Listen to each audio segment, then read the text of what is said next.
বন্ধুরা, স্ক্রিনে যে ছবিটি দেখতে পাচ্ছেন এই রানীকে চেনে না এমন হয়তো অনেক কম লোকেই আছে, কেননা তিনি ছিলেন ব্রিটেনের বিখ্যাত কুইন এলিজাবেথ দ্বিতীয়। তিনি 21 এপ্রিল 1926 সালে জন্মগ্রহণ করেন আর 8 সেপ্টেম্বর 2022 সালে মারা যান। তিনি 1942 সালে ব্রিটেনের রাজসিংহাসনে বসেছিলেন আর ঠিক তখন থেকে মৃত্যু পর্যন্ত তিনি ব্রিটেনের শাসনকার্য চালান। আর তিনাকে ইতিহাসে সবথেকে দীর্ঘ সময় ধরে শাসনকারী হিসাবে গণ্য করা হয়। বন্ধুরা, আপনারা হয়তো এটি ভাবতে পারেন যে ব্রিটিশ সাম্রাজ্য তো এখন শেষ হয়ে গেছে, এই জন্য কুইন এলিজাবেথ শুধুমাত্র ব্রিটেনেরই রানী ছিলেন। কিন্তু আপনারা জেনে অবাক হবেন যে সালতানাত শেষ হয়ে যাওয়ার পরেও কুইন এলিজাবেথকে তার মৃত্যু পর্যন্ত ব্রিটেনের সঙ্গে সঙ্গে অস্ট্রেলিয়া, কানাডা এবং এমন আরও অনেক দেশের রানী বলে মনে করা হতো। কুইন এলিজাবেথের সম্বন্ধে আরও একটি বিশেষ কথা হলো যে তিনি তিনার জীবনদশায় প্রায় 100টি দেশেরও বেশি সফর করেছেন। আর অবাক করার কথা তো হলো এটি যে তিনি এই সমস্ত দেশগুলির সফর পাসপোর্ট ছাড়াই করেছেন, অর্থাৎ এই সফরের জন্য কুইন এলিজাবেথের কোনো পাসপোর্টের প্রয়োজন ছিল না। কোনো দেশের সফর করার জন্য তিনার কোনো ধরনের পাসপোর্টের প্রয়োজন হতো না। ইউনাইটেড কিংডমের মতো এলাকায় ড্রাইভিং লাইসেন্স পাওয়ার জন্য একটি অনেক কষ্টের কাজ, অর্থাৎ খুব সহজেই এখানে ড্রাইভিং লাইসেন্স পাওয়া যায় না। কিন্তু এখানে ড্রাইভিং করার জন্য কুইন এলিজাবেথের কোনো ধরনের লাইসেন্সের প্রয়োজন হতো না, আর সে লাইসেন্স ছাড়াই যে কোনো জায়গায় যে কোনো সময় ড্রাইভিং করতে পারত। কুইন এলিজাবেথ নিজের চোখেই তার সালতানাতের সমাপ্তি দেখেছিল। বন্ধুরা, আজ আমরা এই ভিডিওতে কুইন এলিজাবেথের সম্বন্ধে এমন একটি ফ্যাক্টের কথা জানতে চলেছি যেটি শোনার পরে আপনারাও অবাক হয়ে যাবেন। আসলে কিছু বছর পূর্বে মরক্কোর একটি নিউজ পেপার তাদের আর্টিকেলে এমন একটি জিনিসের কথা দাবি করেছে যেটি শোনার পরে লোকজন বিস্মিত হয়ে গেছে। আর সেই দাবিটি হলো এটি যে ব্রিটেনের বিখ্যাত কুইন এলিজাবেথ দ্বিতীয় মুসলমানদের আখেরি পয়গম্বর, অর্থাৎ আমাদের প্রিয় নবী হজরত মুহাম্মদ সাল্লাল্লাহু তাআলা আলাইহি ওয়াসাল্লামের বংশধর। অর্থাৎ যদি তিনার বংশ তালিকা দেখা হয় তাহলে তিনি বংশগত দিক দিয়ে উপরের দিকে যেতে যেতে মুসলমানদের আখেরি পয়গম্বর অর্থাৎ হজরত মুহাম্মদ সাল্লাল্লাহু তাআলা আলাইহি ওয়াসাল্লামের সঙ্গে মিলিত হয়ে যাবে। অর্থাৎ এই আর্টিকেলে এটি দাবি করা হয়েছে যে ব্রিটেনের এই বিখ্যাত রানী মুসলমানদের পয়গম্বর হজরত মুহাম্মদ সাল্লাল্লাহু তাআলা আলাইহি ওয়াসাল্লামের বংশধর। আর এই ধরনের দাবি এটি প্রথমবার ছিল না, বরং এর পূর্বে 1986 সালে বিশ্ববাসীকে এই দাবি বিস্মিত করে দিয়েছিল, যখন ব্রিটেনের ঐতিহাসিকেরা কুইন এলিজাবেথের সম্পর্ক স্পেনের সেই সৈয়দ বংশধরের সঙ্গে জুড়ে দিয়েছিল যারা 8 শতাব্দী থেকে 14 শতাব্দী পর্যন্ত স্পেনে রাজত্ব করেছিল। আর এভাবেই কুইন এলিজাবেথের সম্পর্ক তারা প্রিয় নবী সাল্লাল্লাহু তাআলা আলাইহি ওয়াসাল্লামের সঙ্গে জুড়ে দিয়েছিল, কেননা স্পেনে রাজত্বকারী সেই শাসকেরা সৈয়দ ছিল।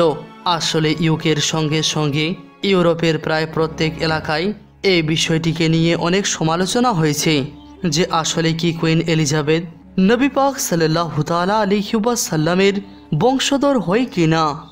আর এই সমালোচনার জন্যই ইউকের একজন বিখ্যাত ঐতিহাসিক অর্থাৎ ব্রুকস বেকারও এই বিষয়টিকে নিয়ে গবেষণা শুরু করে দেয়।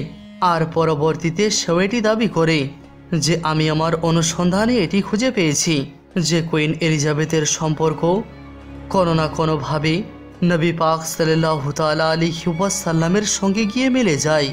আসলে ব্রুকস বেকার তার রিসার্চে এটি দাবি করেছে যে আজ থেকে প্রায় 1000 বছর পূর্বে স্পেনে একটি স্বাধীন মুসলিম রাজ্য ছিল যেটি এসবেরিয়া নামে পরিচিত ছিল।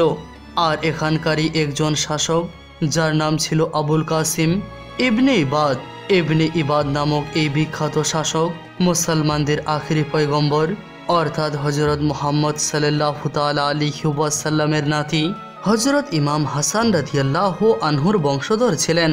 অর্থাৎ তিনার শরীরে আমাদের প্রিয় নবী সাল্লাল্লাহু তাআলা আলাইহি ওয়াসাল্লামের রক্ত প্রবাহিত ছিল।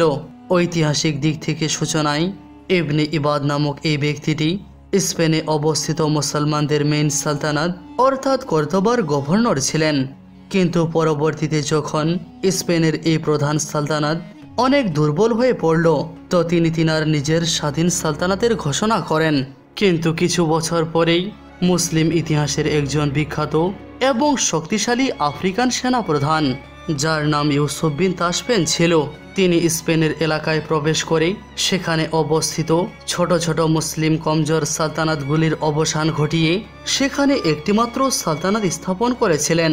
ছোট ছোট সালতানাতগুলির অবসান ঘটানোর ফলে ইবনে ইবাদের সেই সালতানাতও শেষ হয়ে যায়।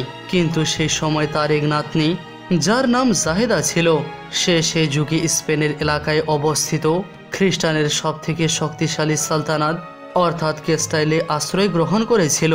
ক্যাস্টাইল সালতানাতে না শুধুমাত্র তাকে আশ্রয় দেওয়া হয়েছিল, বরং তাকে সেখানকার বাদশাহ আলফনসোর সঙ্গে তাকে বিবাহ দিয়ে দেওয়া হয়। আর এখান থেকে সেই টপিকের জন্ম নিল, যেটিকে নিয়ে আজ পর্যন্ত সমালোচনা করা হচ্ছে, কেননা এটি ঐতিহাসিক দিক দিয়ে সম্পূর্ণরূপে স্পষ্ট যে কিছু বছর পরেই স্পেনের সম্পূর্ণ এলাকা থেকে মুসলমানদের সালতানাত চিরকালের জন্য শেষ হয়ে যায়। আর সেখানে আলফনসোর বংশধররাই শাসন কার্য চালাতে শুরু করে দেয়। আর পরবর্তীতে না শুধুমাত্র স্পেনের সম্পূর্ণ এলাকায়, বরং ইংল্যান্ডের এলাকাতেও এই আলফনসোর বংশধর এবং জায়দার বংশধর রাজত্ব করেছিল। আর এজন্যই আলফনসোর বংশধরে জন্ম নেওয়া কুইন এলিজাবেথকে ঐতিহাসিক ব্রুকস বেকার হুজুর পাক সাল্লাল্লাহু তাআলা আলাইহি ওয়াসাল্লামের বংশধর বলে দাবি করেছে। তার সঙ্গে সঙ্গে অবাক করার বিষয় হলো এটি যে মরক্কোর যে নিউজ পেপার এই আর্টিকেলটি প্রকাশ করেছিল, তারাও তাদের রিসার্চের সাহায্যে একটি নতুন বংশতালিকা প্রকাশ করেছিল। আর এই বংশতালিকা অনুযায়ী তারা কুইন এলিজাবেথের বংশধর নবী পাক সাল্লাল্লাহু তাআলা আলাইহি ওয়াসাল্লামের সঙ্গে যুক্ত করে দিয়েছে। কিন্তু আমরা এই কথাটি কখনো মানতে পারবো না। আশা করি ভবিষ্যতে এমন কোনো রিসার্চ অবশ্যই হবে, যে রিসার্চের পরে এই বিষয়টির সম্বন্ধে বিস্তারিত তথ্য বেরিয়ে আসবে। তো বন্ধুরা, আপনাদের এটির সম্বন্ধে কি মতামত রয়েছে তা অবশ্যই কমেন্ট করে জানাবেন। আজ এ পর্যন্তই। ভিডিওটি দেখার জন্য ধন্যবাদ।